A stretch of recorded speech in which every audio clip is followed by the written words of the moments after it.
Hi friend, this is Yuri from tadart.co.uk and today I'm gonna show you how to make this beautiful gift card that you can easily make at home and give it to someone for birthday, Christmas or some other big occasion. Firstly, I'm gonna summarize what art material you will need. You will need heavyweight paper. By heavyweight I mean paper that is able to take liquid because we will be spraying water on it. You will need graphite pencils, HB and 6B. You will need drawing ink, 2 to 3 different colors. It doesn't matter which. I've got red, blue and green. Additionally, you will need colored pencils. Again, it doesn't really matter what type. So whatever you have at home, or if you have a preference like me, I'm gonna be using these Aquarell colored pencils I really like, but again you can use any. And lastly, you will need spray filled with water. In the first step we will be spraying water on the paper. I would recommend you pin the paper to artboard. If you don't have artboard like I have here, you can possibly tape it to a table, but definitely pin it or tape it, because once you start spraying the water on the paper it might roll up. It has actually happened to me, so make sure you either pin it or tape it. Now, once we spray the water on the paper, we'll make very quickly random dots using ink. As you can see, my ink here, I've got a stick on the lid that I will be using. However, if you don't have a stick like that, you can use a skewer, which is a wooden stick used for cooking. You can buy it in any supermarket. So that's an alternative. I'm spraying water on the paper. Try to get the water on whole area, and now I will be randomly making dots, and you can see the effect it creates. Makes this random pattern which looks fantastic. That's what we want. Finish with red. I'll take another color, blue, and repeat what I have done. And lastly, before it dries, I'll apply the green there. If there are areas that you think that would still some benefit from a bit of water, you can do a little spray there, like that. So once we finished, we obviously have to let the paper dry. It may take up to 2 to 3 hours to dry, or you can even leave it overnight. So once the paper dries, you need to cut out a square shaped card on which we will be drawing.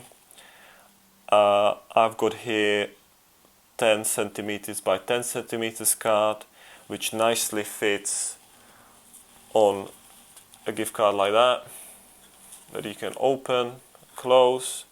But if you're planning to put your card and glue it on A6 format like you see here, the card should be slightly smaller. Again, I'll leave the size up to you, but it's roughly between 7 by 7 centimeters or 8 by 8. Again, you can always, it's easy to make it smaller because you can just, cut the pieces you don't want. It's harder to make it bigger, so maybe just start with what I will be showing you here, the 10 by 10, and then again you can cut it to make it smaller. Okay, so let's start drawing. I'm gonna put my final product here, and this is my card here. Take the HB pencil, HB, and as you can see here, the main subject we will be drawing is a cube in 1-point perspective. So I'll start drawing the front side, which is a square.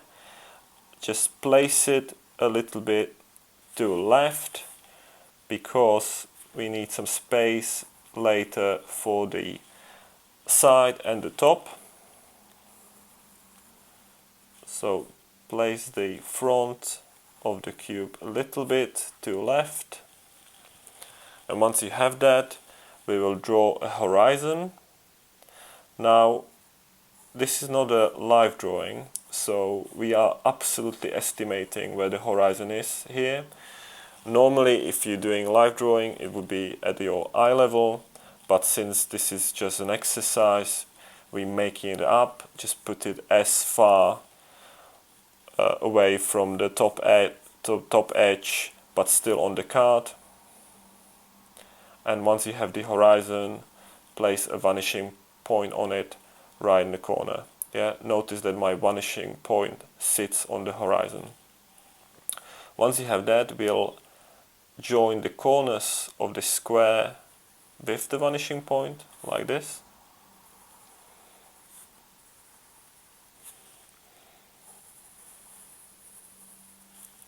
And once we have that, we'll draw the back edge of the cube. Again, here I'm estimating, so you just do it where you feel it should end. It's not absolute precision. And notice that I also draw the edges and sides that I can't see.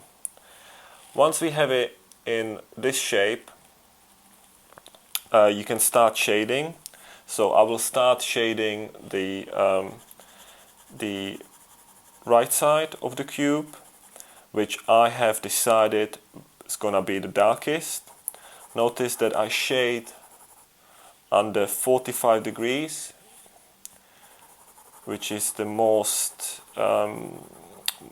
which is the easiest shading technique that you can easily learn and apply. It's also known as Da Vinci's shading. So under 45 degrees you fill in every single spot, slowly blending the shades together.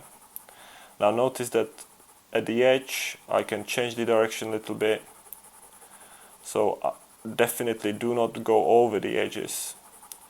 Keep the shades within the side that you're shading.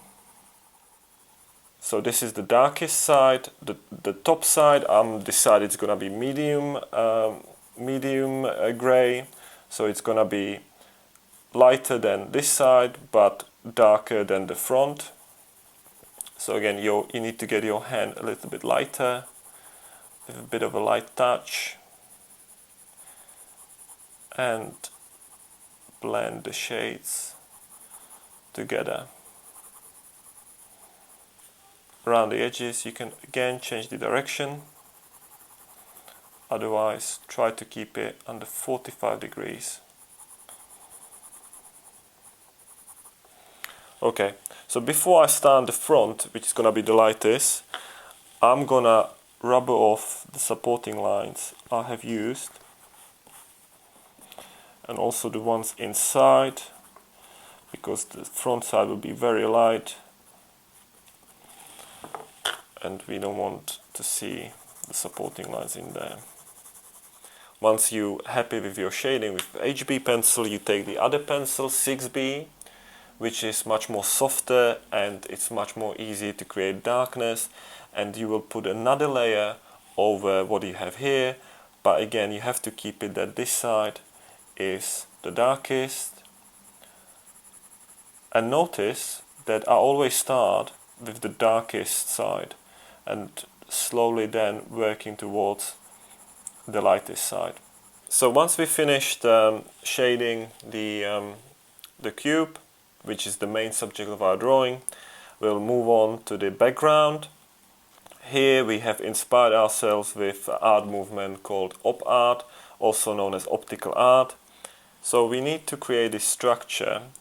So you can either extend the edges of the cube towards the end of the card, or you can randomly draw these supporting lines which we will use.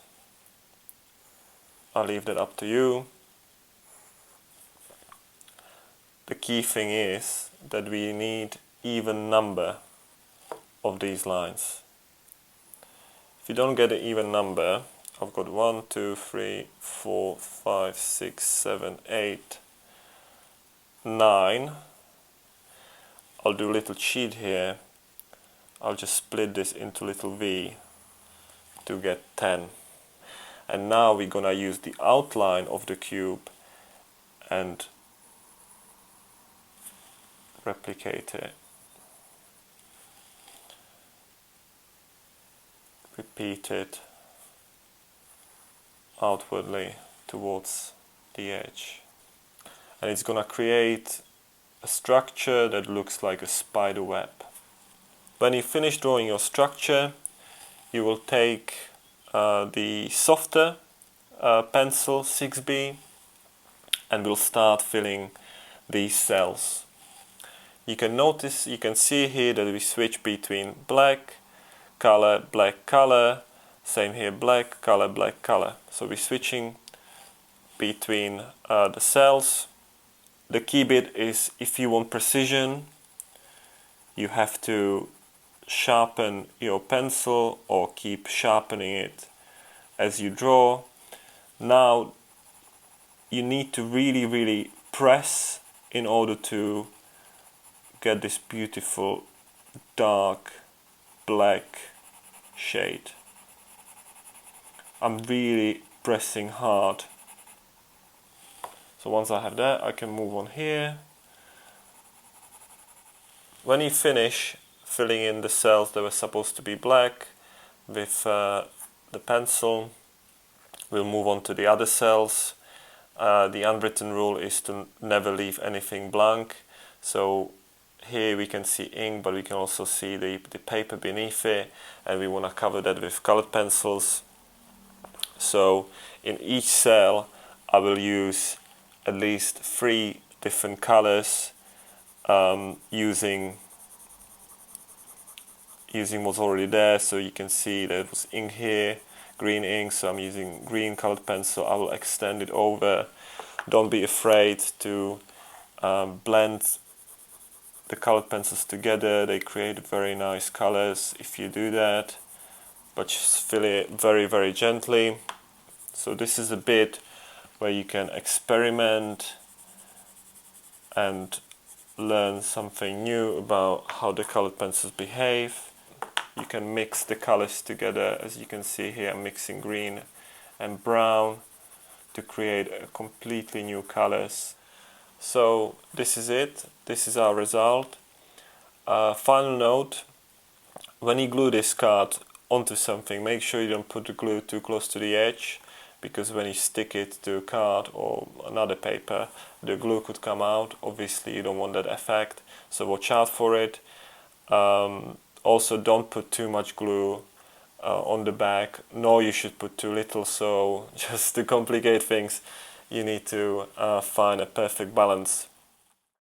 Thank you very much for watching. I really hope that you enjoyed this video, and I look forward to our next session some other time.